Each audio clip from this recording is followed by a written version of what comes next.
No, I was saying the time. It's not. I mean, we still in some good time. Yeah, we could get out early. You know what I'm saying? If we could just talk through. But I'm gonna share this one and then see what y'all say. It's similar to the other kind of the theme of the other one.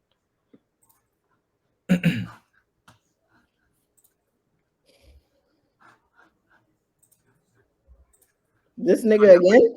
30, the majority of working women, okay, so that's ages 25 to 45, 45% of them are going to be unmarried and no kids. So women who are 38 years old are going to look and say, I've been working my ass off since I'm 21 years old. I've been encouraged to go to school, get a job. I don't need no man. I'm going to become a boss baby CEO. And they're going to look at themselves and they're turning 40 next year and and they're going to be like, I've got a couple hundred grand in the bank, no man, no kids, a couple cats. I've got one egg left. There's a report. What egg left? Golly. So listen. So my question is this, because I was just gonna put it on the women, but at the same time, if the women's ain't having babies and the women's is out here single and they out here, you feel me? The men got to be out here single too. You know what I'm saying? Because with single women is single men for the most part. You know what I'm saying? We do under. You feel me? Y'all do outnumber us, but you know what I'm saying. For the most part, single is single. So what's keeping everybody single, bro? That's the initial question. And then I guess a follow-up question would be, matter of fact, I'm gonna do it this way. What's your thoughts on the video first? What's your thoughts on the video first? I mean, hey, that's just like that's what our parents teach us, so that they think that that's the path to being successful. Like that's like Haitian family 101 or Caribbean family 101. You need to focus on school, high school, college. They don't want you having fun. Fun is like that's the back burner. Friends, that's the back burner. Being in a fraternity, sorority, back burner. You need to work and you need to go to school. That's it.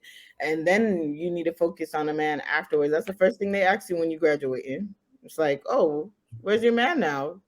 But it's because that's what they instill in us. That's all I know. Like, don't get pregnant and boyfriend. Nah, that's not a priority. That's not an option. So No.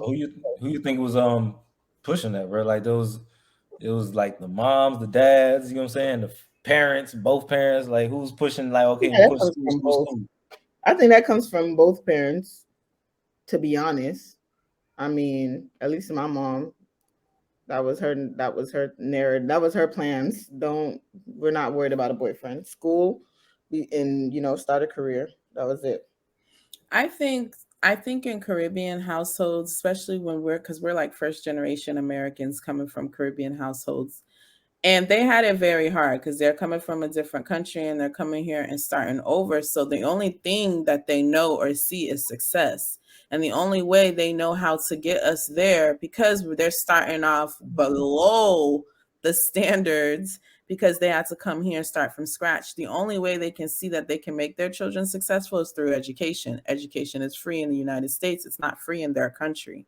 So they come here and they want to capitalize on the free education. So they push that on their children, and they know what is going to be the hurdle or the obstacle that's going to stop her from getting, or her or him from getting this education and becoming successful, is a relationship, because they're going to fuck around and get pregnant, and then they're not going to finish school, and that's the only way that they're going to be successful, because that's all I can give, that's all I can do for them, is make sure that they have their education.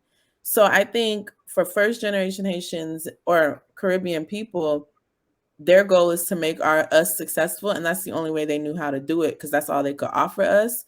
So they never talked about relationships with us. They never talked about boyfriend and girlfriend. It was all about school, school, school, because I need you to be successful, because when I'm gone, I need to make sure you're okay, and that's the only way I know that you're going to be okay in this country.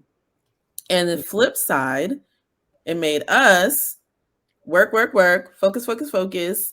Let me get through school first. Let me get my career. Now I can sit back and be like, oh, let me go find a man. But wait, I don't know how to find a man, because I don't know how to be in a relationship, because I was never taught how to be in a relationship. I was just focused on school, school, school so much. That's all I know. So I'm gonna throw myself out here and try to go find somebody. But if it don't work out, I'm gonna still have school and still be successful and still have my career. So like for me, I think that's how it is for immigrants, Yeah. first generation immigrants. Or they Hold on. were the life they lived was like you know, they had kids early, or they got married early and had a family early. And you know, to be honest, my mom, she told me, she was like, I'm happy for you guys. You guys, like, you're getting to live your life. You're not held down by, like, not quote unquote held down, but Yeah. we definitely got to do more things than she ever got to do at our age, at 25 or 30 or whatever the case may be. Mhm.